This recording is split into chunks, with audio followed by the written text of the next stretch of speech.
This is the LowcoSports Lowdown podcast. Here are your hosts, Justin Jarrett and Wes Kerr. Hey, Loco sports fans, long time no see. Justin Jarrett, Wes Kerr, and Marcus Walsh with you tonight on a fine Wednesday evening in the Low Country. Max Arraj may be popping in later. I know he was on the work tip, but we may see him later. And Jeff Riley is with us. He's in the green room. He'll be joining us shortly to talk about his summer so far. He's done some cool stuff. He wants to rant about the Red Sox a little bit, which Wes, I'm sure you'll join him in that endeavor. We're going to talk some All-Stars because we've had a lot of All-Star action going on. Big win tonight for Buford 12 and under boys, and they're in the catbird seat over there. So a lot of stuff to talk about. We saw a big offer come through today for a loco football star who I'm not sure if we know for sure where he's playing his ball this year. I've heard different things, and I don't know what's true. So transfer portal's open. So a lot of things to talk about. I'm sure you guys have been busy. I've been on a sojourn. I haven't been home in ages. It seems like we set out Friday for Macon. Cochran first. We played a game at Middle Georgia Friday night. Got a win. Really good showing. Then Saturday played at Mercer. Lost a tough one 2-1 that we felt like we played well enough to win, but had a rain delay in the middle where we got to go tour the facilities at Mercer and go through the players lounge and the locker room. And we spent a lot of time in the locker room doing a little Q&A with one of the assistant coaches and one of the active players, big left-handed pitcher from Australia named Zach, who's our guy now, who also plays for the Macon Bacon. And so anyway, we got to have some one-on-one time with those guys. Both our team and the other team, the Pines team that we've played a number of times, really good squad. And it was really cool. It was really a neat experience. That's why we seek out these kinds of events on college campuses, is to try to give them some insight into, what it takes and what it entails to play at that level. And I think they got a really good glimpse of, we played two more at Middle Georgia again on Sunday. So they got a good look at what a quality NAIA transitioning to D2 looks like, as well as a mid-major D1. Speaking of which, our own mid-major D1, Coastal Carolina, is in the College World Series Championship Series. LSU trying to hold on and earn their spot. They're up 2-1 in the eighth. So we've watched a ton of College World Series in my family this past week. How about that Chanticleers team? My goodness, they are on one heck of a heater right now. 26 in a row. Unbelievable. Just unbelievable. They were 30-11 and now they're 56-11. It's crazy. But no, so we had the big tournament. We went 2-2. It was a good weekend. And then the kids and I jetted down to Orlando and joined Megan down there. She was at a conference and we got to play around in the pool at the JW Marriott for a couple of days. So I'm back with a little melanin on my noggin and ready to lock in and talk some sports. But how are you guys holding up over there? Yeah, I've been busy with lots of All-Stars baseball. We had the 8Us and 6U over this past weekend. I got to see that Bluffton American squad get the job done. And I'll tell you what, National pulled off the upset, but American came back and won two convincing ones on Sunday to wrap it up. So certainly surprised to see it go to that if game, but American's still able to get the championship. And then after that was over, it was on to Crossings Park, where I've been following the 10U, the minors, or it's called AAA, originally called minors, but the Diamond Youth Baseball tournament over there, and it will be between Hilton Head and Bluffton in the championship. Hilton Head is the undefeated team. Okay. Bluffton knocked off Buford today. So Hilton Head looks to be in pretty solid control over there. But Crossings Park, it's a place where I've been since I was a kid. I played baseball back many years ago, and it's cool to be still covering it on those fields. So always a great time and great energy, and the weather has cooperated the last few days, and we've been getting some good baseball in it. That's really fun to see. It's one of my favorite times of the year, seeing all these kids. Without question. It's a great time of year without question. I'm doing well since I haven't been out scouting baseball this week. Really trying to get and I want to say it again. I'm doing well. Period. I have not been scouting baseball this week, so I've been back at home. With the exception of Monday, I was at WHHI on Monday, and I'm going to go back for a little bit on Friday afternoon. But I'm trying to work on getting a media day set up Yep. and Yeah. trying to do whatever I can to help out, kind of getting information ready for the upcoming season, primarily excuse me, primarily with sponsors too, because we need some. So doing a lot of WHHI business and been home for a couple of days hanging out with the cats. So There you go. all's good. My cats were very Cat dad lonely ready for for a few action. days. Yes. I'm Yeah, sure our they cats did. were very lonely for a few days. But I when I got home today, they had some new toys that I had ordered for them. So they had a little fun with those. So they have their people back and they have some new toys. They're feeling good. All right, so everybody's doing well. Our show tonight brought to you by our all-star sponsor, our original sponsor, Mickelson Law Firm, providing all kinds of legal support across the low country. If you have legal needs, they can help you out. They're our official real estate closing attorney and presenting sponsor of our Hilton Head Christian Academy coverage, Mickelson Law Firm. With us since the beginning, we appreciate their support. And all right, guys, well, we might as well get old Jeff Riley in here. We haven't seen him in a good while. He's been off on his own sojourn off to Boston, and Jeff Riley back home in the Loco and back on the Loco Sports Lowdown. What's going on, buddy? I had a great time in Boston. I did some volunteer up there. I volunteer with Massachusetts Special Olympics for the state games at Harvard. Yeah, at a little place called Harvard. You might have heard Harvard, of it. Harvard. Yeah. So yeah, I volunteered to keep it school for some volleyball. And my buddy Nick, if he's out there listening, he inspired me because he likes volleyball. So. All right, nice.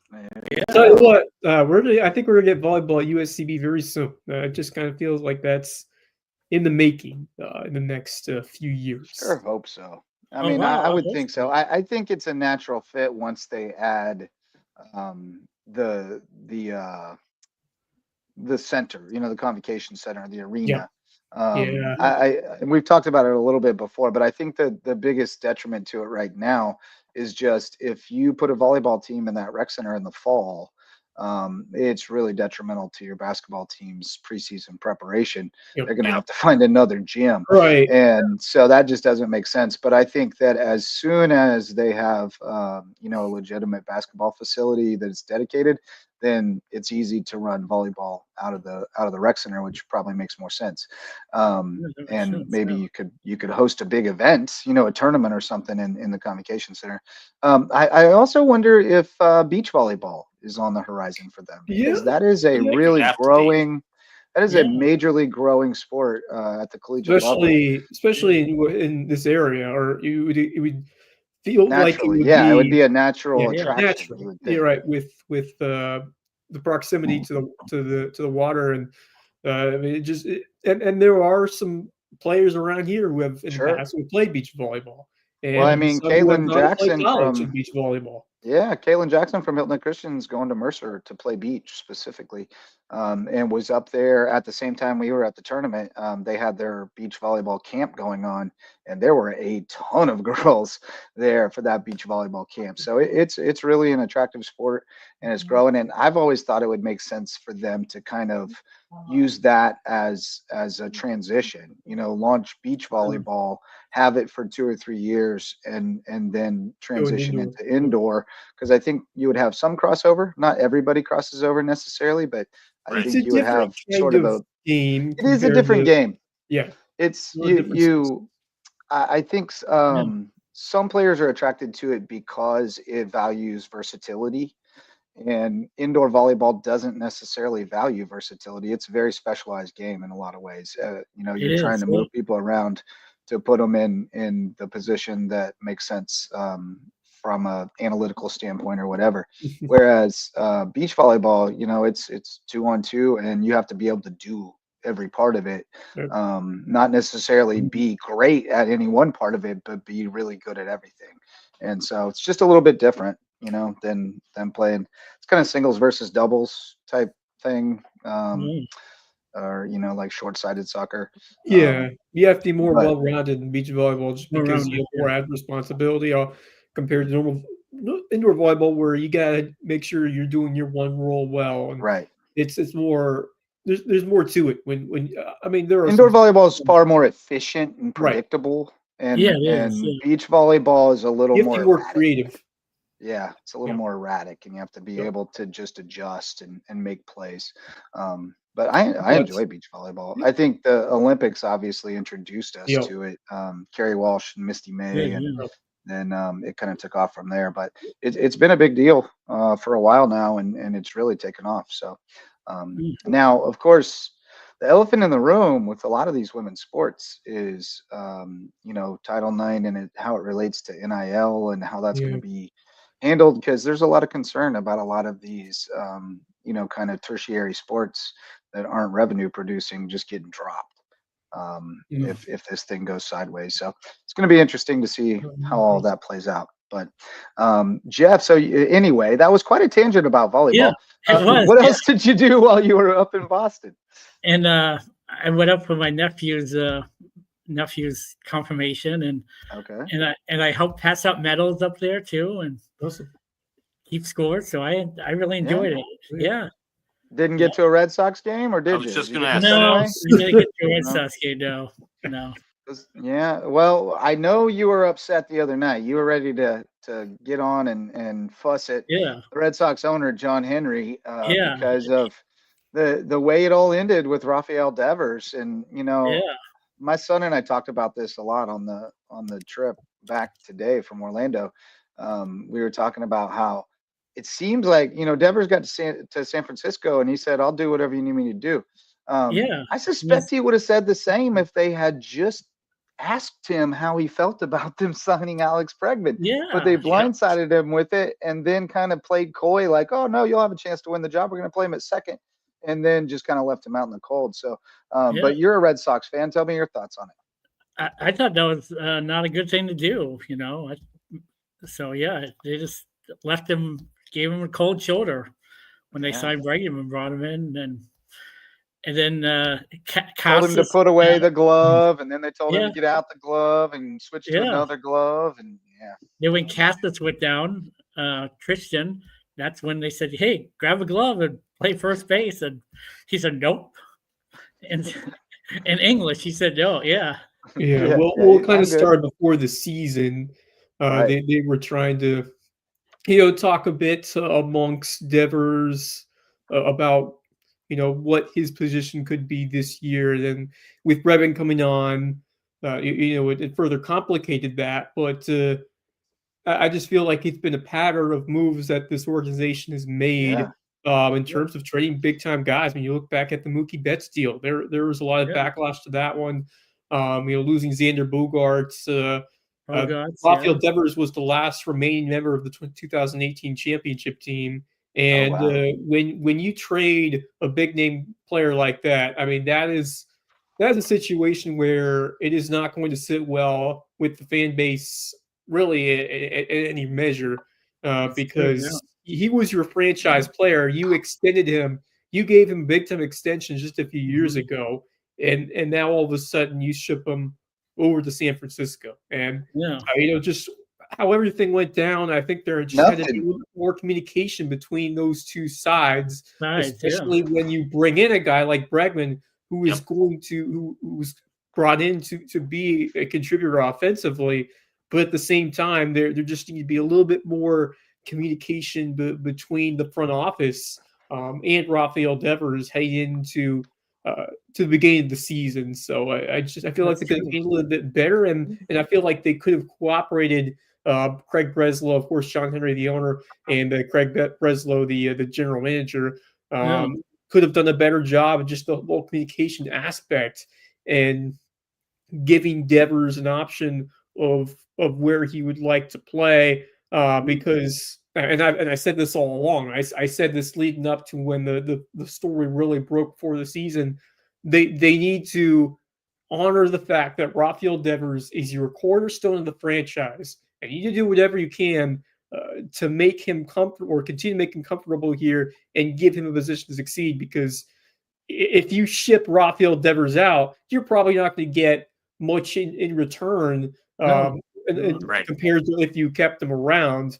And it is hard to find a quality third baseman or, someone who can find a different spot in the lineup. Devers has shown he has been one of the more consistent hitters in baseball over the last few years. And despite a cold start this year, he was swinging the bat really well. And I mean, it just completely stunned me. I checked social media, and I saw someone tweet about it, and how it was kind of like the Doncic deal. You didn't think it was real when it was first posted. Right. Yeah. Because how many fake accounts are there? They're going to post whatever. Oh yeah. You can't trust those guys. So like, there's no way. Especially after they just swept New York Yankees. Right. That was like 3 series in a row. They took 5 out of 6 from New York. Things were like the highest that they have been all season. After you lost Casas due to an injury, and you're starting to get like Marcelo Meyer coming up. Roman Anthony coming up. So you got those younger guys who are starting to meld in with some of those other players like Trevor Story, who's gotten hot recently, and then Rafael Devers, who's starting to swing a good bat. And on top of that, you're pitching with Crochet. Brian Bayo had a good start. So this team has been playing heading into Sunday. They were playing their best baseball they have had the entire year. And then you go right around. Just the timing of that was what really threw me off guard as a Red Sox fan. It was, maybe I would have been as shocked if it happened earlier or a different time, but to happen when it did, right after this team was playing some great baseball, and Devers, he went yard, hit a home run on Sunday. Nobody knew it was going to be the last one you get as a Boston Red Sox player. I mean, just absolutely stunned the fan base. And I mean, it's just one of those trades. As a fan of this team, it stings. It's heartbroken for fans who thought that he was going to be a cornerstone piece for, quite frankly, the rest of his career.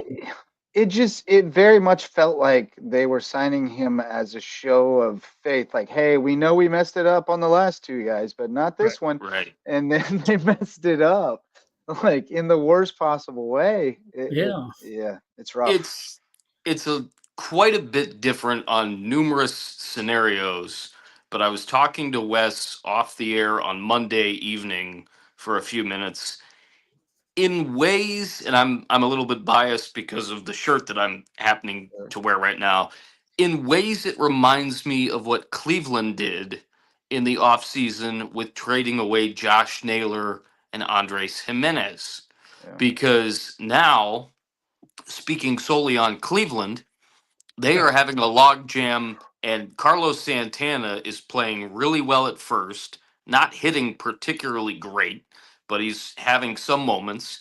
And Kyle Manzardo is just out in no man's land, not even playing when he should be playing because he hits really well, with his splits. And I've been watching more podcasts and whatnot with Stephen Vogt, just doing these platoons and everything. But the main comparison actually was the Jimenez trade. I know he was going down as far as his offensive numbers as the years go up, and his salary was getting higher and higher for Cleveland, but he was their Gold Glove second baseman and their best defensive player. It was so good. Kind of similar to the situation with Devers. And Cleveland still hasn't been able to fully figure out the second base role yet this year. I think Daniel Schneeman's the guy that I would start every day. But I see some parallels and some similarities there. And, I mean, we'll see what happens with both teams right now. But I think both teams are kind of similar in the way they're handling the season. When you tell your star player that you get to keep third base, it's going to be your job. And all of a sudden, okay, we're going to say... And then you pull the rug out. So it's like that mistrust and that miscommunication that is what kills it more than anything. Yeah. And you see what happens, how that can derail, the momentum of a franchise. So when you're not able to really find ways to make those players happy throughout their time, especially those star players. I mean, that is incredibly important. And Breslow and John Henry in that front office dealt him a bad hand. And Devers even said, going up to this point, it was said that he didn't demand a trade, but the Red Sox decided in their best interest to ship him to San Francisco. And just, like I said, very frustrating for a team that this is not the first time that it has happened. And Sam Kennedy too has to blame too. Sam Kennedy. So now it's just a very interesting, time. Obviously, you have younger players who are starting to just cement themselves, and Marcelo Meyer with another home run today, I believe, for Boston. So they have some great young pieces, but when you lose a guy like Devers, who I think is one of the top, not just third baseman, but one of the top hitters of the plate, consistent hitters of the plate throughout the last 3 years, it can be tough for a franchise like this. And you lose trust as a fan sometimes when the multiple occurrences like this happen. And for a market which has been the gold standard for the most part of these last 2 decades, they've won 4 championships in a 20-year span. It just seems that these last few years, though, there have been times with the Red Sox. You go back to when Boston traded guys like even like Manny Ramirez in 2004, and obviously, or actually and there have been Garcia Parra, the other guy was get his happened before, and it's worked out well for them. But this feels like a situation where A, you didn't get enough for him, and B, it just felt like this was avoidable, and unfortunately, it just, the processes of what the front office used were not what was the best approach. So it's pretty unfortunate, and obviously, one of Boston fans have mentioned their displeasure on what the front office has decided to do recently. So just incredibly stunned when I first saw the news, and it's been just one of those. That felt like things that we have seen in the past recently in the NBA, but as you mentioned, Marcus, there have been occurrences like that throughout other teams as well. Yeah, that's true. Yeah. Yeah, I was thinking about the Cubs when they scrapped everybody and sent off Rizzo, Bryant, and Baez in a 24-hour span or whatever. That was devastating to me. But look at him now. Baez is having a resurgent year, but he really fell off. Rizzo has been okay, but nothing spectacular. And Brian has really fallen off. And Bryant's done. Like he's toast. He's been done. Yeah, he's completely done for a while. He's probably going to retire. Like he's. Oh, I would think so. His back's messed up. So, I would say this about Devers. Welcome, by the way, Max. Yeah, thank you.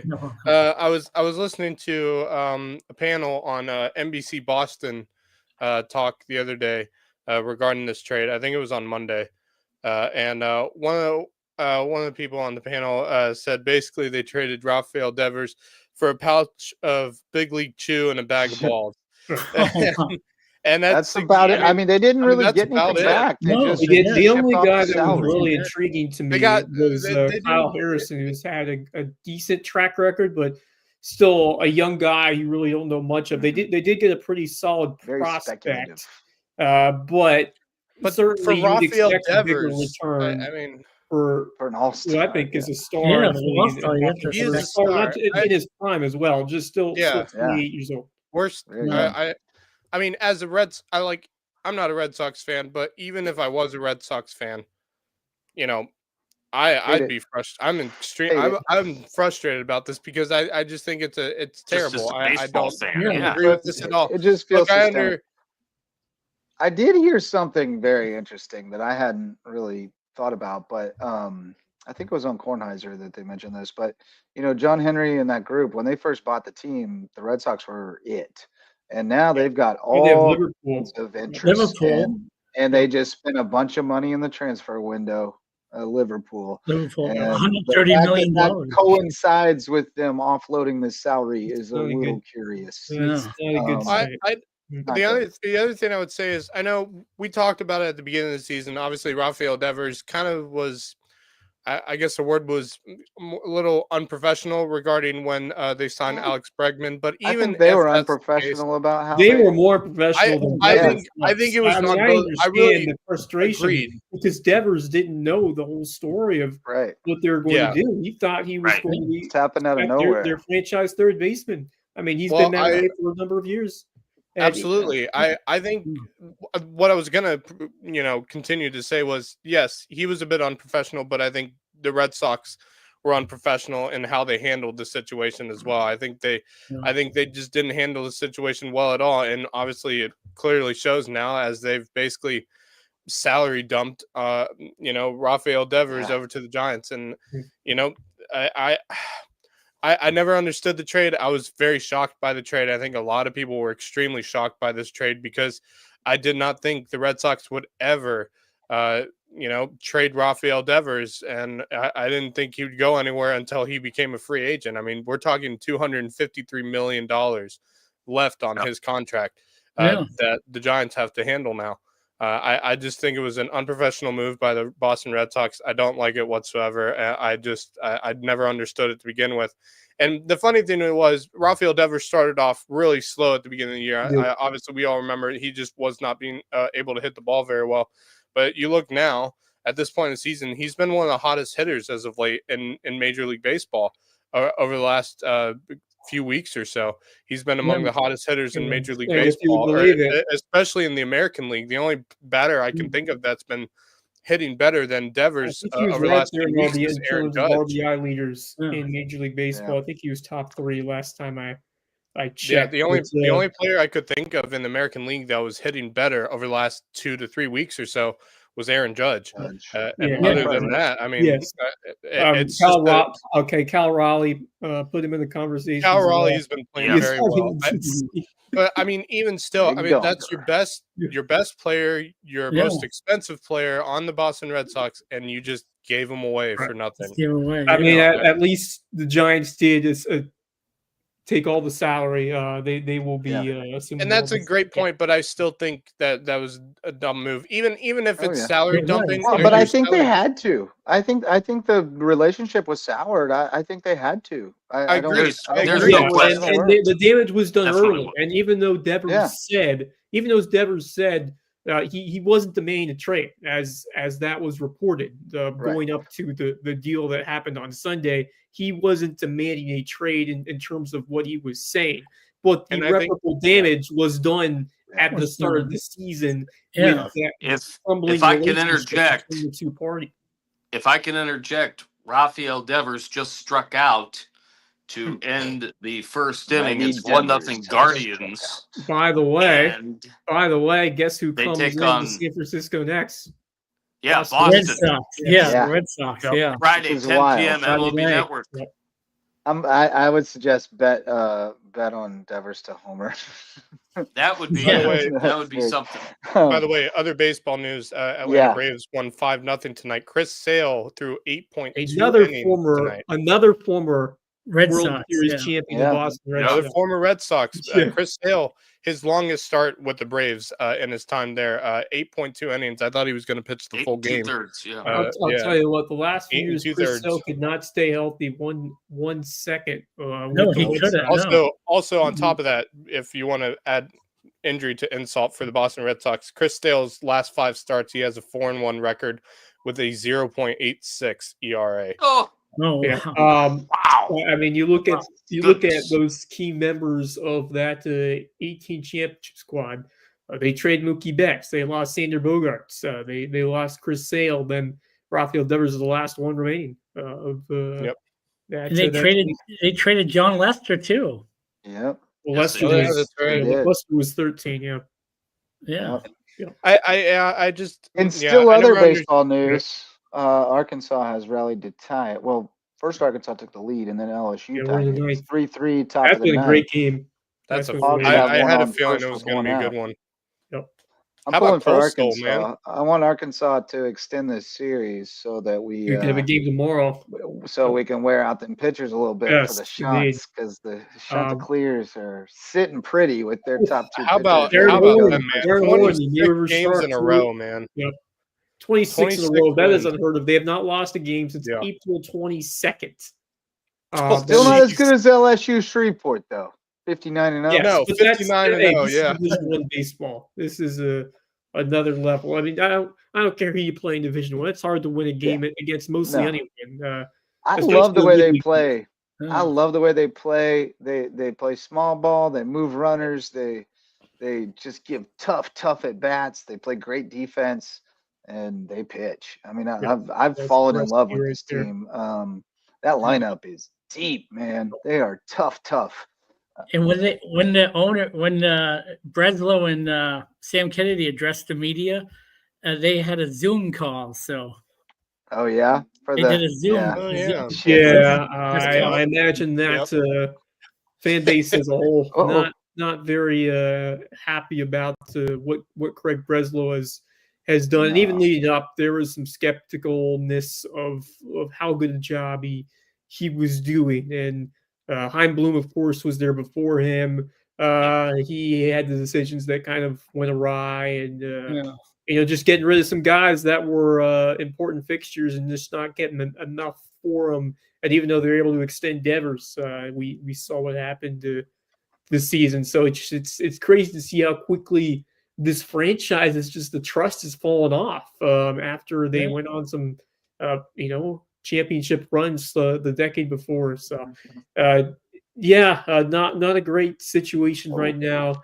In Boston, certainly still some optimism with how some of those younger guys are playing and how the pitching is performing. But when you lose a guy like Devers, and that kind of takes a lot of wind out of the sail of the team that was just really starting to find it. But that division is going to be really interesting with how well. I got some breaking news, boys. Oh boy, we got a commitment alert. 1 hour ago, Hilton Head Christian Academy quarterback Reed McCollum announced his commitment to the United States Naval Academy.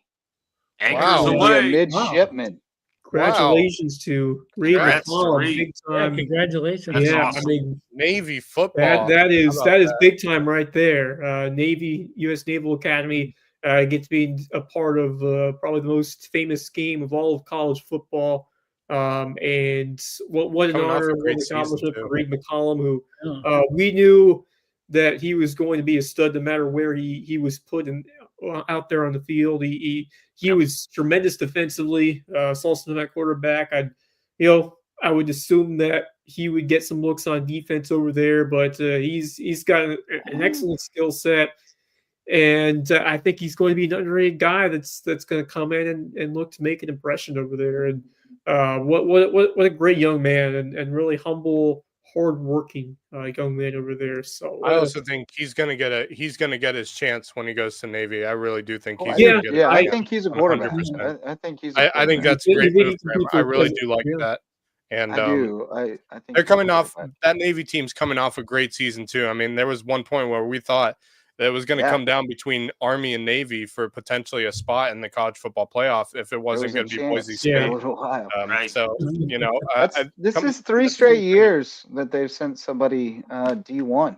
By the way, now the other two were for their legs, Tucker Tivapau and Ian Kelly. Yep, they've been able to pick yeah. up some really some strong additions to that team recently. And Reed That McCollum, Christian Academy team is going to be strong this year. I have high hopes for that team this year. I really do think they're going to be really strong because they were very young last year. They lost a lot of players. Granted, they lost a lot of players from 2 seasons ago going into last year. Yep. Really young team. I think more experienced from last season going into this season. And they've picked up a couple players. I know they picked up a wide receiver from JP2. I can't remember his name. Yeah, but he had a good season with JP2 Thomas last year. Gem, the Yes. kicker Yeah, team they just guy. yep. He had a good season with The other them day last they got him. at JP2 last year, so I have high hopes for this Hilton Head Christian team this year. I really do think they're going to be a strong team and a team to really keep an eye on as we head towards that fall season of football. And it's I'm excited to watch and see what what Ron Peduzzi can do with that team this upcoming year.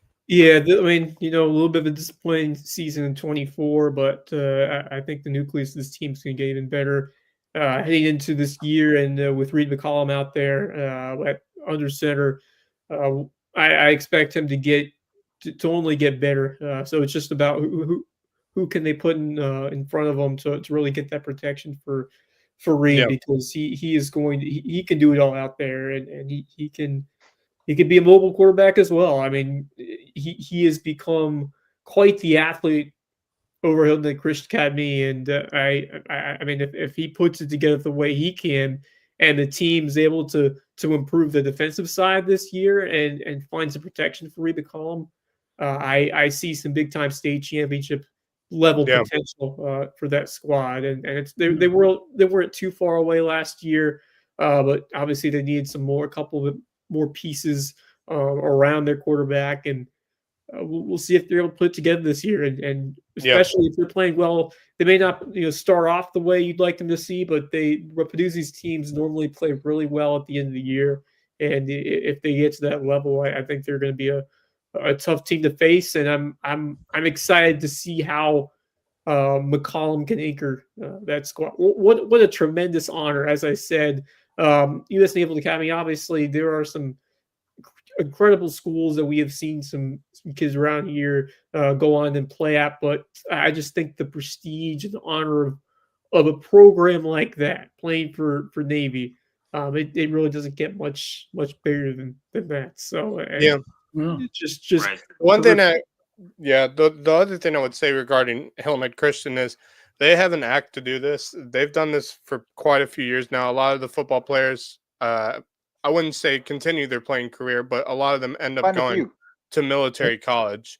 Quite a few of them, but not all of them are playing at military college. Some of them will end up playing at the Citadel. Well, but at Navy, we did have they do have a swimmer there, Jack Usher. They do, and they had a golfer there. They had a golfer there as well at one point, JD Patterson. That's right. Look, it's one of the things I love about Hilton Head Christian. The funniest thing is, I think about 5 people from my graduating class all ended up going to military schools, whether it was West Point, Navy, or Citadel. So by the way, Arkansas just took the lead over LSU. Let's go 5-3 in the top of the 9th. So that's going to be interesting to see if they can extend their stay for another one. We had some other football recruiting news that I teased earlier. An offer, Amari Patterson picking up an offer from Georgia today. How about that? Yeah, that's kind of a big deal. Said after a great workout with Georgia and Coach Coley, I've earned an offer from University of Georgia.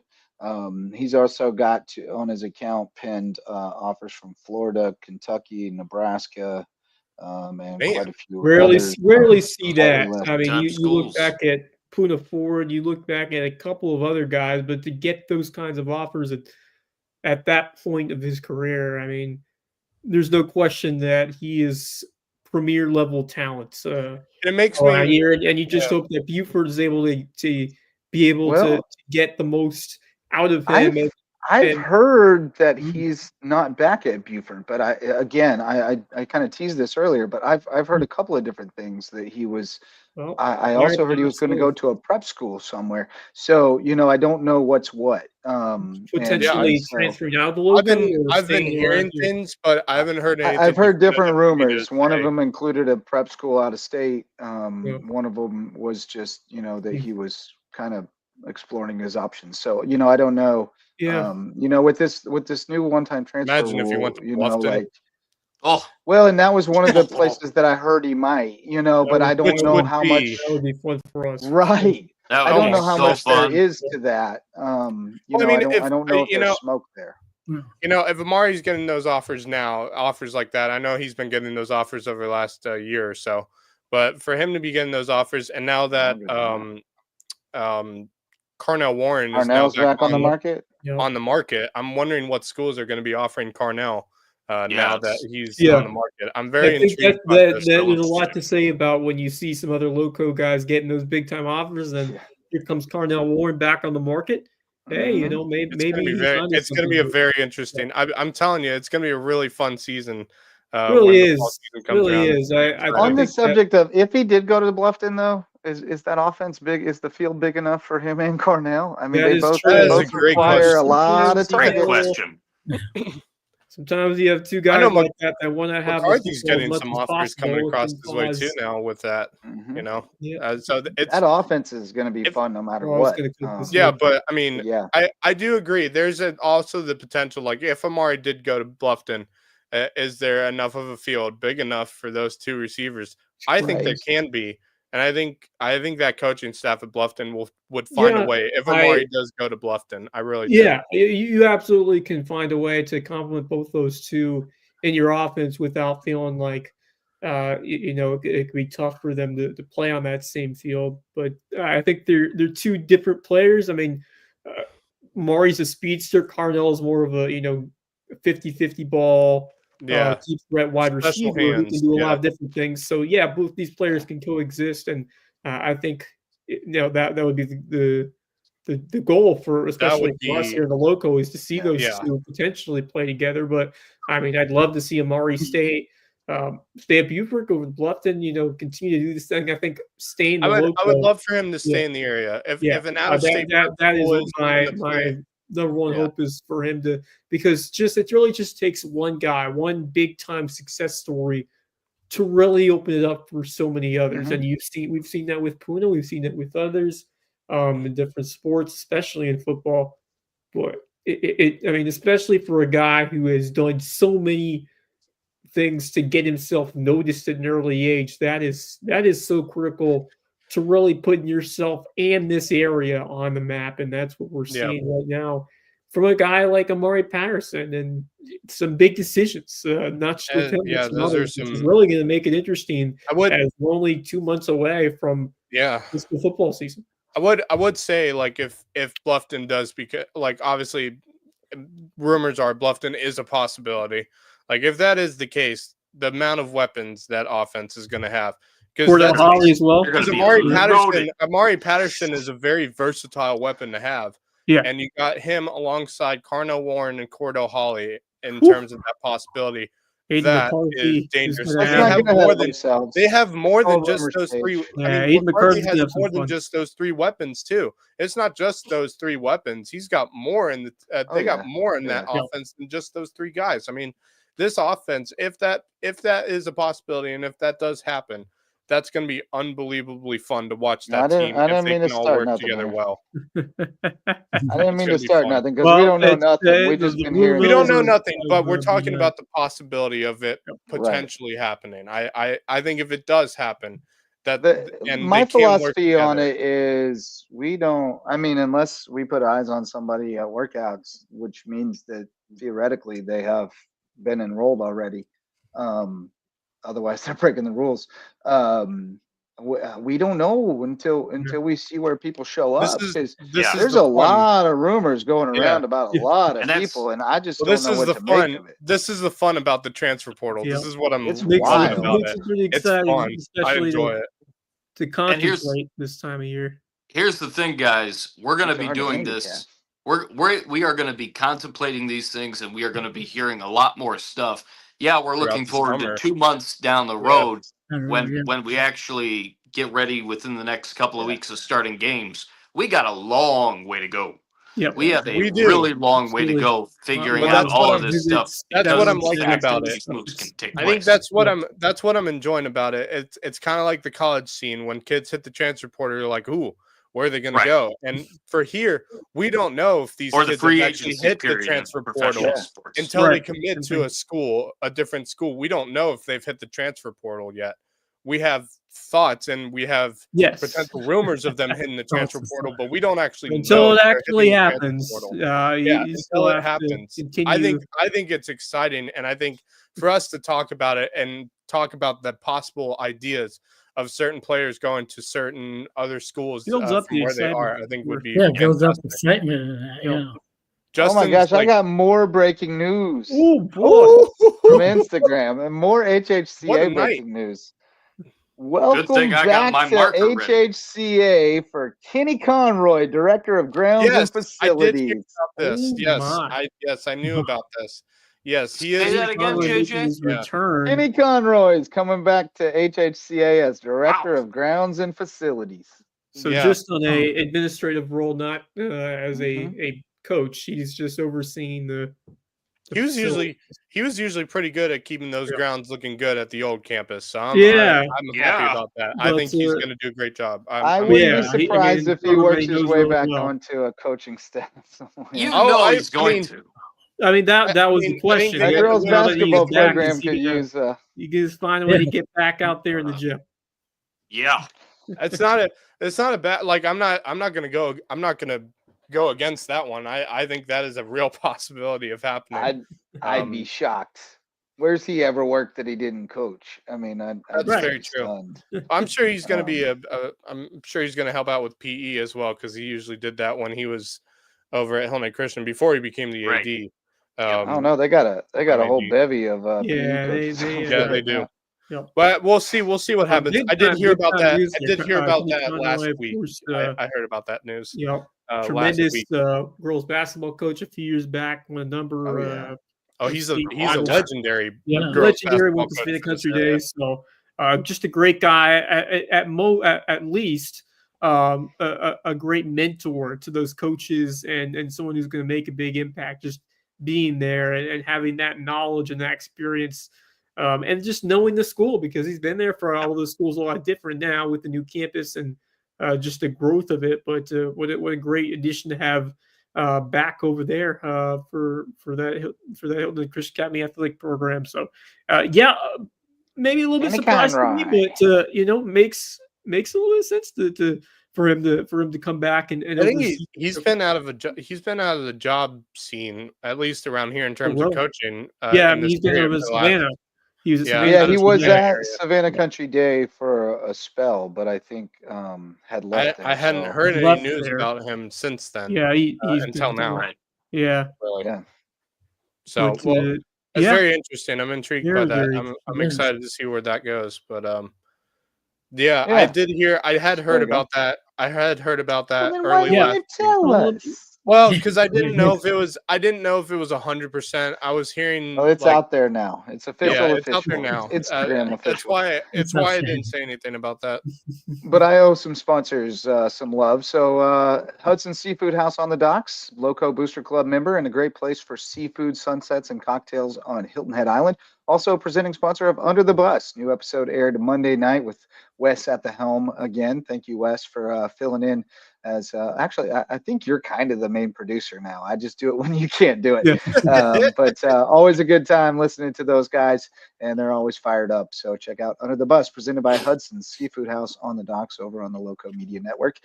New sponsor, Hilton Head Furniture. They're not new anymore. They've been with us for a while. The Satola family, bringing you great handcrafted furniture from up the road in Hickory, North Carolina, bringing it down to the Low Country to sell to you to keep in your home for a long time at Hilton Head Furniture. Quality furniture right here in the Loco. And HHI Windows and Doors improves your view of the Low Country. Coach Barron, our old friend from Hilton Head Prep, is now in the window and door business. If you need to improve your view of the Low Country, call on HHI Windows and Doors. And speaking of Hilton Head Prep, I saw that they had a girls basketball camp last week with Johnny Campbell and Courtney Campbell running it, and Brady Grogan from USCB went over and helped out. So that's cool to see. Love to see that. Looking forward to seeing Courtney play for the Sand Sharks. That's cool. Yeah, she is going to be phenomenal. Can't wait for the season of women's and men's basketball over there. Obviously, I'm also pumped to see that women's soccer team in a few months as well. So, oh boy, it's getting interesting in Omaha. It's getting interesting. 2 on 1 out for LSU. 2 on 1 out. So not going to be easy for Arkansas to close. But I think the USCV men's basketball team's going to win a championship. I think that's a good bet. I would conference championship, or are you thinking bigger than that? You going Natty? You going Peach Belt Conference, Peach Belt Championship, or Natty? Yeah, Peach Belt Championship. Peach this year and Natty next year. They came close, so they're going to win it. I think they will. I think they're a very strong team. They didn't lose a whole bunch of players, did they? I think I don't think they'll win the Natty on their first trip to the postseason. Oh God, no! But I do think that they will win one. I think they will. I think they can. agree. I think they will. I think they will make the tournament. The NCAA of course, this is tournament the first this year. I really do believe that. Pending everything else going well, they're gonna have a chance to play in the NCAA tournament. This is the first year of that. Once we hear that everything will be official, it just and hopefully will be very soon that we will get that news. So all the best to Quinn and Gina over there as they make those final preparations. Yeah, absolutely. Yeah. I did also want to let folks know about something else that's coming up. It's exactly a month away, but a good time to get it on your calendar. July 18th at Hardyville High School. Right. Our friend Alex Percival, Yeah. who put together the Low Country Legacy Basketball Tournament. That's coming back. Yes. It's going to be at Nice. Hardyville High School this year. Wow. But adjacent to that, on the 18th, they're going to have the first Life Beyond the Game Low Country Student Athlete Experience. I've got some info for you here on it. I will share. Very cool concept that Alex and his partner Chelsea have come up with. And they're going to have, it's free for all student athletes. Adults, it's just $10, and that's to cover the lunch.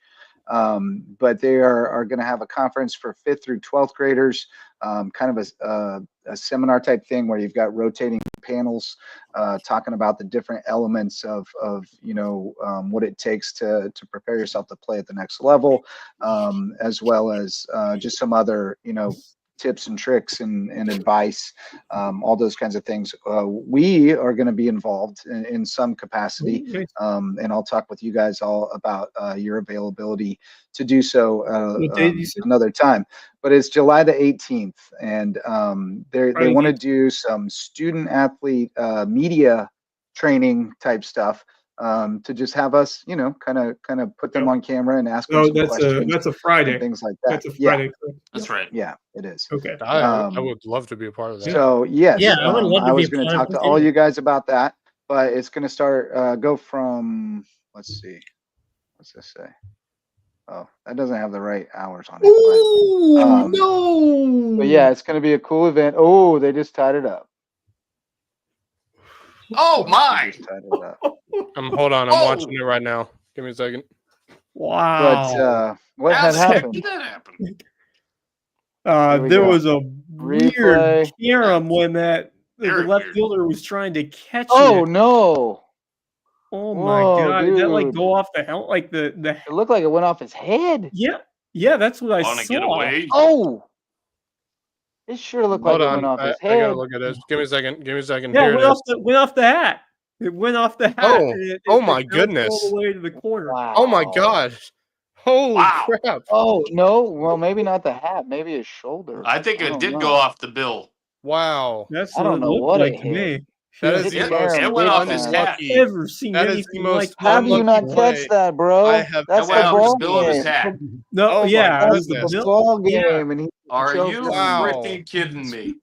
Oh no! Oh, Yeah, no. they're taking him out Wow. here. Yeah, that is the most unfortunate. I'm watching the replay here. no. Holy moly! Hogs. Oh, Hogs. God, he tripped too. Unbelievable. He slipped up there. Yeah, he did. Oh, that's It looked brutal. on the Aha. close-up replay to me. It looked like it went off the front of his glove and caromed. As So the maybe son of an Let me outfielder, hold that on. was Give me a second. painful. Oh, man, that is your worst nightmare. Luckily, my that's outfielder pitching. catches them I all need to these see the days. slow mo. Yeah. Give me a second. Oh my goodness, that stings. Almost looks like it well, was either his anyway. glove, his hat, or his shoulder. One or the other. That was a bummer. That was But the Low Country Student Athlete Experience is going to be awesome. So I'm going to drop the link here in the comments and say sign up for the Low Country Student Athlete Experience. I'm going to tell you right now what I'm going to do as far as that goes. I'm going to try to get WHHI to cover this. And That's by a great idea. WHHI, I mean me. You. To come out and Show. interview you, JJ, and a few others. And Well, I don't know that I will actually Do be that. out of town okay. that day. But I'm gonna get as many people as I can involved. I'm gonna make it happen that we get that They on the need a air. PA announcer for those basketball games. Let me know. I'm more than happy to help out with Well, that. I think he's got his DJ lined up. Does he? Yeah, fair enough. I remember way back. way back to the pre-COVID days when we were looking to do the Low Country basketball showcase, and we were trying to just build that excitement and do this event at the end of the year. We're trying to honor the best players in the area. I feel like this is something that can really build things the way that we were trying to do, or at least similar to what we were trying to do with that showcase many years before. So I absolutely. Absolutely. And I've told the story about how Alex and I met. I just happened to pop out to a game for the over the holiday break at Ridgeland, a Hampton Ridgeland game. Wasn't a very competitive game, but while I was there, Alex saw my LowcoSports shirt, said, "Hey, you with LowcoSports? I've been meaning to reach out to them." I said, "Yeah, that's me." And the rest was history. We've become great friends and support each other in all our endeavors because we're very much like-minded as far as what we want to see for the kids in this area. And he also a big part of his Low Country Legacy event is devoted to awareness for gun violence, and trying to deter gun violence as well as mental health. And those are two things that are very important to me as well. So, everything that Alex does, I'm a big supporter. And on that note, after the event on the 18th, and the night of the 18th, that Friday night, and then Saturday, Friday night at 7 p.m. and then Saturday starting at 11 a.m., 18th and 19th, we're going to have the 3rd annual Low Country Legacy.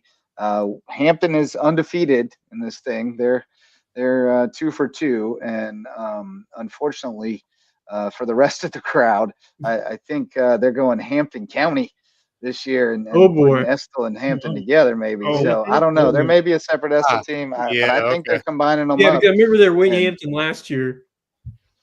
They're going to be tough to beat. They're Wayne Hampton last year, but if they join forces with Estill, look out. They're going to be a force to be reckoned with. We'll have to bring Alex on and talk about some of the other squads that might be involved. But I'll tell you what, I had a blast covering it last year. It was a ton of fun, and to see those guys, oh my goodness, it's off the glove, and LSU is going to the College World Series Finals. The Shamps and the Tigers. No. Saturday night. That left fielder, bro. Oh, they won the game if he catches that ball. What a disaster for the Razorbacks. Well, his mistake was he should have done the slide-in catch. The sliding catch is the move there, I think. But I'll have to ask Truman. Truman would have caught it, though. He'll tell me he would have. Oh, absolutely. 100%. He caught some tougher ones this weekend, I promise you. But, man, I feel bad for that kid. That's brutal. That is just brutal. Oof. Yeah. So, it's LSU versus Credit to LSU for putting it in play and converting pressure on the defense. Yeah. Wow, that's what you got to do. So. I think I still got Coastal. I really like the way they got their pitching set up. Yeah, I agree. They got Lukey and Morrison ready to go the first two in whichever order they want to do it, and then, I think they could bring that kid from today back up, Eichson or whatever his name is. I think they could bring him back on Monday. So I like Coastal. I like Coastal as well. I kind of liked them at the beginning of the tournament too. Beginning of the College World Series tournament. Going into this, I did too. Yeah. I was scared of Arkansas though. So, whoever won. Oh man, that poor left fielder, man. I feel bad for that dude. That's a tough play to make, and with the pressure, it's not an easy play, but it's one he expects to make. But that's just a really. Oh, you see the emotion right there. That is. They thought they had that one. Oh man, being so close. Yeah, it's brutal. That's unfortunate. Well, on Man. that note, boys, we're gonna get our last round of sponsors in here, and then call it a night. Base Hit Life has baseball and softball themed apparel. If you want to, live your best base hit life and dress for the diamond this year, get to basehitlife.com. Great for all you moms and dads headed to the All-Star State tournaments. I know we got softball teams headed to Orangeburg this weekend. Bunch of Bluffton teams, bunch of Beaufort teams. Going to be good times. Dr. Ambrose Coles, our official chiropractor. Find him at Rooted Living Wellness in Bluffton, and he'll get you feeling right, mind, body, and spirit. Always great to get checked up if you're an athlete, keep things running good. Reverence Wrestling Club, official wrestling sponsor and presenting sponsor of the Loco Grind. Check out their Facebook page because they've got a lot of clinics and activities going on this summer, not just for wrestling, but all kinds of fitness opportunities for the kids to get off the tablet and get out and do something active this summer. Barefoot Floor Care of the Low Country will get your floors so clean your feet will thank you. If you're in a spot with sticky, dirty floors, let them know to call Barefoot Floor Care of the Low Country. And Jay's Barbershop is the place to be in Ridgeland, whether you need a haircut or not. Always great conversation and great styles at Jay's Barbershop. Parting thoughts. Jeff Riley, you get to go first, buddy. What do you think about the new football coach at the Cove? New football coach at the Cove. Oh, Yeah, at Hilton Head. he said Cove. Hardyville. Oh, at Hardyville, at the Hardyville. Ville. I love Coach Biff. I love Coach Biff. We bringing USCB football? Coach Biff, Arthur Gardner. I love the culture he's building right now. I just saw on Facebook that today, after the workouts, they had a water slide out there for the boys, and they cooked out, grilled out, and he said they've been putting in the work, so he wanted to show them some love. And I just love the culture he's building. He's got a bunch of kids out there working hard this summer, and he is really he's off to a great start. I think it's going to be a really good fall in Hardy. And I'm going to be working with him, right? That's the plan. We're still getting it together, but that's the plan, brother. Marcus Walsh, you got a parting thought? Have two very quick ones. First of all, I don't know if you all, I have a feeling that you all had a chance to see that final round of the U.S. Open. Oh, yeah. Congratulations to JJ Spawn. That was I was pulling for him. A great putt to win it, too. That was about as thrilling a golf as I've seen in quite some time, I have to be honest. It was a bloodbath. Man. Oh, God. Yeah. I mean, it was so compelling. It just felt like, it was basically Oakmont all over the field, and at one point there, everybody was over par, or at least nobody was under par. Nobody was even until Spawn birdied the last two. Spawn was the only one. That crazy tee shot on 17. Yeah. And then he birdied that, and then he was able to see. I think he was able to see the putt from his partner. He was able to see that line. Hovland was like a foot behind him. So what a blessing that was for Victor Hovland to get that first putt, and then Spawn was able to see it and hit it perfectly. Reminiscent of I would say Holton's past for sure. When is the last time we've ever mentioned Scotty Scheffler finishing a tournament over par? And he still had a chance to win it. He was in contention. Yeah. There was a point where you were going, oh boy, number is looking pretty good in the clubhouse all of a sudden. Well, I was thinking McIlroy. I was thinking McIlroy might have a shot over that week and weekend. Oh my Lord, he got massacred across. No, Scheffler was looking good till McIntyre got in at one. Yeah, right. That took him out of play, but for a minute it was like, well, if this one guy just makes a double, he's got a shot. Yeah, and that was very much in play. I was still in the process of grieving the Devers trade, so I missed a bunch of that. The rough area on that course was absolutely unbelievable to watch. It was rough. Yes, it was real rough. It was brutal. It was. My dad was saying I haven't seen many courses where the rough is that thick and that just dangerous to hit into. Just absolutely unbelievable. No doubt. No, JJ Spawn. He's had a good year, man. I think he's. Well, he finished runner-up at the Players, wasn't it? Yeah. He lost the playoff, I believe. He's to Rory, and so he's had a really good year, and he's turning into a big-time player, I think. And I think I may have downplayed him on Thursday night and said, like, we'll see if we hear from him the rest of the week. But he played great golf. Yes. Yep. That's for Marcus, sure. you had another one, Marcus? The other one, real quick. Ann Burrell of the Food Network passed away yesterday. Yes. That was Still very news shocking. that's getting out exactly of what happened. I've read possibly cardiac arrest, but That's what I've obviously been reading. they're still trying to figure it out with an autopsy and whatnot. But rest in peace, Ann Burrell. My goodness. That was one of the more shocking deaths I've seen in 55 a years very old. long time. Yeah, 55. Yeah. And because I loved watching Worst Cooks in America, which is the show she started on that. She was the one she's been on that one. I think every season they've had that show. She's been the one running that show. Right. And I've absolutely loved watching that Didn't she show. win a contest? I think she was an Iron Chef. She was in Iron Chef, and I think she won when she was in Iron Chef as well. I felt like she won some kind of she Food may have won Network like contest. Oh, I'm was sure like she has. win a show on the Food Network type deal. Yeah, she probably won Chopped. I thought I remembered that was like Chopped. her origin. Yeah. Well, I think she did I win. had just seen her on Iron Chef. I haven't watched Food Network in ages, but I was in the hotel flipping channels and saw her. And then the very next day, I heard she was dead, and it was weird because I hadn't even thought about her in ages. She was. And I had just seen. I saw because I follow her because I think she's amazing. I think she was a fantastic chef, and I always enjoyed watching her. And her last post was her just walking through the streets of Brooklyn with family. Next morning, I mean, like life can really just. It was very shocking. I was very shocked and awed. Tomorrow is not promised.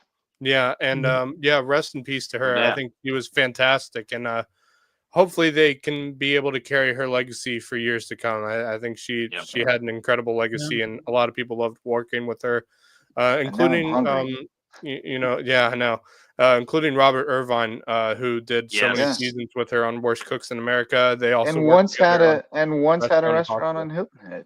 He did. Yeah. Oh yeah. He used to live on Hilton Head. I mean, Robert Irvine used to live in Hilton Head. I remember because I used to go to school with his kids at one point. So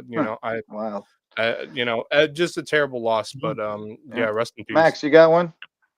I got two real quick. The first one is the Ozone tournament up in Beaufort tonight. Elimination game tonight between Bluffton and Beaufort. Beaufort gets out the 6-0 win, eliminates Bluffton. Ryan Munns had an incredible and efficient night, a complete game, 3-hitter, 82 pitches in 6 innings. Fantastic game for him tonight. He was averaging 15 pitches an inning, right around that area. That's great. So he was really doing well. Very excited for the game he pitched. And so now it's going to be Beaufort and Hilton Head on Friday. We're off tomorrow because it is, of course, a national holiday. Juneteenth is tomorrow. So we are off tomorrow, but we will be back for the finals on Friday between Hilton Head and Beaufort. Those two teams played last night, by the way. Hilton Head won 8-2. So I have a feeling if Beaufort puts their best foot forward, it can actually be a pretty good game. But I wouldn't be shocked if Hilton Head pulls off the tournament win, but it could go to 2 games tomorrow. So we'll see how they do. First game is 6:00 on Friday. So that's my first one. Second one is I saw today that the Lakers are being sold by the Buss family to Mark Walter. And if you don't know who Mark Walter is, this dude is the epitome of sports owner. He not only owns the Los Angeles Dodgers, he's about to own the Los Angeles Lakers. He also has ownership stakes in the Los Angeles Sparks, which is the WNBA team in LA, Chelsea, Premier League team, and multiple auto racing teams. And he also runs, I believe, the Professional Women's Hockey League as well. This dude knows sports. He took over the Dodgers, I believe, back in 2012. Bought the Dodgers for $2 billion at the time from the former owner, I can't remember his name, who had basically bankrupted the Los Angeles Dodgers team when he took over. And look at what the Dodgers are now, one of the best teams in baseball for over a decade now. And so I have a feeling this could be a good thing for the Los Angeles Lakers. But that Buss family has owned the Lakers since 1979, and they have won 11 titles in that time frame. So that's an end of an era for the Los Angeles Lakers. And hello to the Mark Walter era. Yeah. Let's see how it goes. Yep. And also, the Celtics have new owners too. By the way, that purchased $10 billion for the Los Angeles Lakers, which is the largest sports team acquisition in United States history. $10 billion. And I think the last time anyone had close to $10 billion was when the Boston Celtics were sold a few years back for, I think, half that. So, I mean, my goodness, that's a lot of money. But welcome to the Mark Walter era for the Los Angeles Lakers. See what he can do. Yeah, and you have to like it as a Lakers fan. He's got a good track. I do. What do you got, Wes? I'm not a Lakers fan, but I do. No, I just meant as a Lakers fan. Speaking of NBA, since we're talking that right now, I wanted to talk to Jeff here, obviously big NBA fan. Tyrese Halliburton, game time decision for Game 6. I think if the Pacers want to find a way to force a Game 7, they have to have him and his heroics in that lineup. But wanted to hear your thoughts, Jeff, on obviously what your thoughts are on watching these finals so far. And you're obviously, I think if Halliburton doesn't play, I feel like OKC would be pretty sizable favorites to close it out. And I feel like you feel the same way, Jeff. I think even if he's less than 100%, you're in trouble. Yeah, he has to play. 100% has to What do you play. got? What do you think, Jeff? I'm going for the Pacers. Yeah, me too. I feel like that's. I think Halliburton better play if they want to win. No doubt. Yeah, I guess that when Nick was on, right? The Pacers, he would pick the Pacers. So. Oh yeah, that's right. I would say so I'm guessing the Pacers. I feel like OKC's sitting in a good good right now. If Tyrese does play, I'd be a bit worried if I'm OKC. But I don't know. He's going to try to play. He's going to do everything he can to play. If he doesn't play, it means he doesn't think he could be effective. Right. And so, I think if he knows he can't be effective, they're better with him not playing, because he just didn't do enough in Game 5, not even close. Agreed. For them to be able to win. So, no, I'd love to see him bounce back, but I think they might be cooked. I don't know. We'll see. I just feel like where OKC's sitting right now in this series, they're in good shape. I think Shane Gilgeous-Alexander changed the Game 4. I think the Mountain, big pivotal game in this series because I believe Indiana had a lead down the stretch. Yeah, they were like up 6 or 7. Yeah. I think the mountain that Indiana has to climb might be a bit too tall for them. I really do. It's really steep. I hate saying that, but I would say if you're an OKC fan, if they do win this series, they've been waiting for this one for way too long. Especially with the goes out to Seattle. Yes. For sure. Even though obviously I would be interested to see if any former Seattle Sonics fans are with them, or they just turn their back on. No, they're against them. They're 100%. So but I would say if you're an OKC fan, the number of times they've either been close to making the NBA Finals, close to winning the NBA Finals in their time that they've been in OKC. I really do think they had that 3-1 against Golden State a decade ago, and they lost to Miami. So they've had their chances, and I feel like they are sensing the blood in the water at this point. And here's the stat for you: the Pacers are plus 109 with Halliburton on the court, and minus 67 with them off the court this playoff. That's honestly not surprising. He has been something special to watch this entire playoff run. But I do have another parting thought, and it's a localized one. I can't confirm this, but I was at the All-Stars tournament over there in Crossings Park, and I swear I heard they before the game they announced the lineups, and then they announced the umpires before they start, and I think that looked like Brian Meyer, who was one of the umpires. Oh, really? He is. Yeah. I think he is because he was Nice. umpiring over in Savannah during the high school baseball season. So it wouldn't shock Well, I me. mean, he is an umpire. He does Yeah. tons of wouldn't- travel shock tournaments that and had to stuff. be him. Yeah. It wouldn't Nice. shock me because Yeah. he umpired I mean, for if he our was team. a bearded fellow with a Jerry curl, white guy with a Jerry curl, then that's we Brian had- Meyer. Yes. Yeah, Hardyville High School had a game in Savannah. I'm trying to remember, who did we play? Yeah, played Groves. Yeah. Yes, it was Groves, Groves. and Brian Meyer was one of the umpires for that game. Very nice. So He's a legend. yeah, very. Love that guy. He's very good at what he does. awesome. If he is doing that, that's absolutely awesome. And I'm really pretty cool. sure that was him out there doing the How about umpiring. Yeah. big old Pretty Brian cool. Meyer. Well, speaking of umpires, I'll leave my parting thought. I thought it was really cool. I saw his mom post about it. Tannen Mankowski, who we covered at May River, and now he's playing at Truett McConnell. As soon as he got home for the summer, he went out and started umping rec ball games. And he did it all summer. And his mom and family would go out and watch the games and cheer for the umpire, and I just think that's awesome. I want to see more of that. I know that Ross Putnam was doing it as well.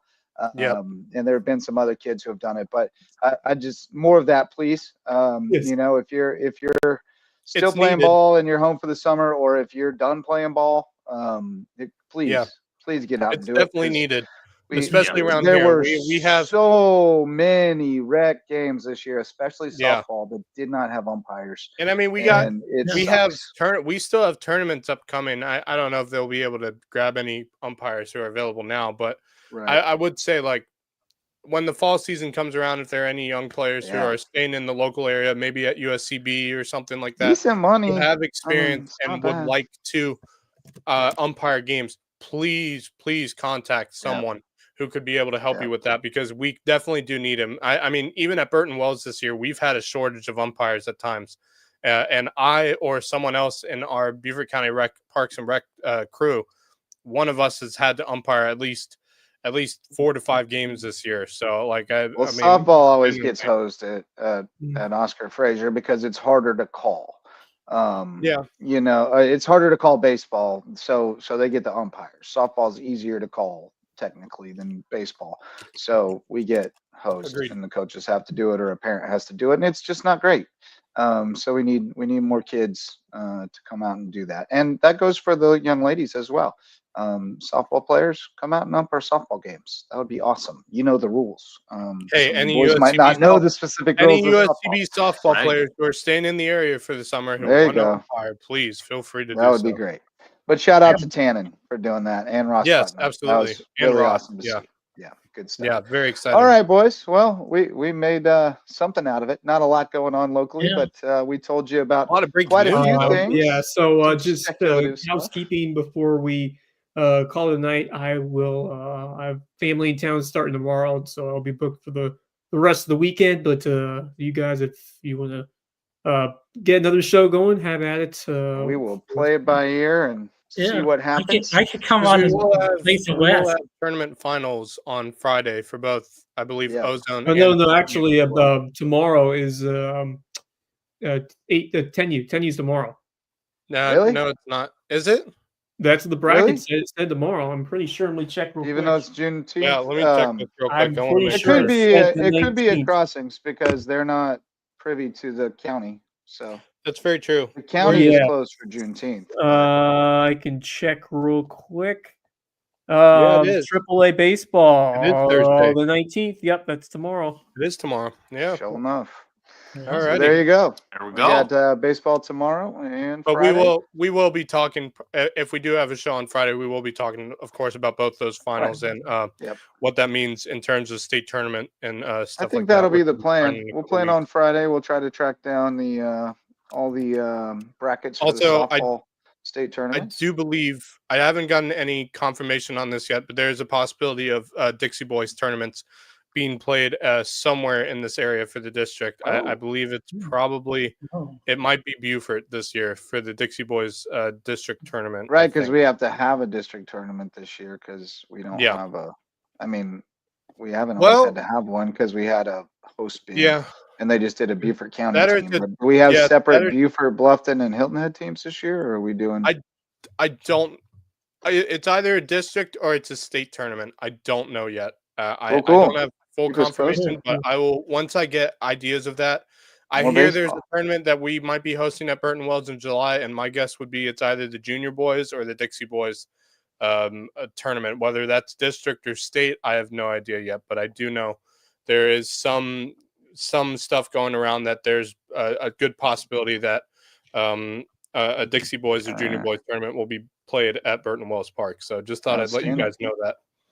All right, man. Sounds good. I can go cover that. Yeah, there you go. Please do. Yeah, come and join me. I'll be there. I can cover. Speaking of going to cover things, we're going to have some new reporters on staff this fall. Tim Alonso's parents, Ray and Andy, want to help us with our coverage. Yes. Ray's ready to go out on Friday nights and cover whatever game we send him to. Ray, you can come with me. Andy wants to do some writing, so we're excited about that. And awesome. I owe them a call. I could be the sideline reporter, right? Yeah, man. Send you to a game too, buddy. Well, we'll send you out. Yeah. Yeah, man. We'll teach you. We'll teach you the ropes. We go to a game, and then we come back here and we talk about it. So, and can you pull up the USCB website? Why is that? There's an awesome picture on there of Jacob, mascot security. On the USCB athletics website, or on the USCB? On the main page, USCB main page. Yeah. Really? Yeah. I'm gonna look it up now. USCB.edu. There he is. Sure enough. He's out there. Yeah, Jake. I just saw him. Very sure nice. enough. Yeah. There he is. Good stuff. There's Jacob, mascot security. There he is. Sure enough. Yeah. Yes. That's awesome. Gotta love it. All right, boys. Well, it's been fun. We'll be back most likely Friday night. Many of us, not all of us. And we hope you'll join us then. Thanks to all of our sponsors. Thanks to everybody who showed up to listen or watch. And thanks to all of you guys. Best team in the business. Always great to have our play dates. I missed you guys. It's been a while. Good to get back together. And we'll see you again real soon. For Jeff Riley, Marcus Walsh, Max Arraj, and Wes Kerr, I'm Justin Jarrett. Until next time, go Loco. Next time, go Loco. The Loco Sports Lowdown podcast is a production of Loco Media LLC and LowcoSports.com, an independent media outlet providing grassroots local sports coverage in the South Carolina Lowcountry. We are sustained by community support from sponsors and patrons like you. Get in the game with a monthly pledge of $1 or more at patreon.com/LowcoSports to keep us going and growing. Go Loco!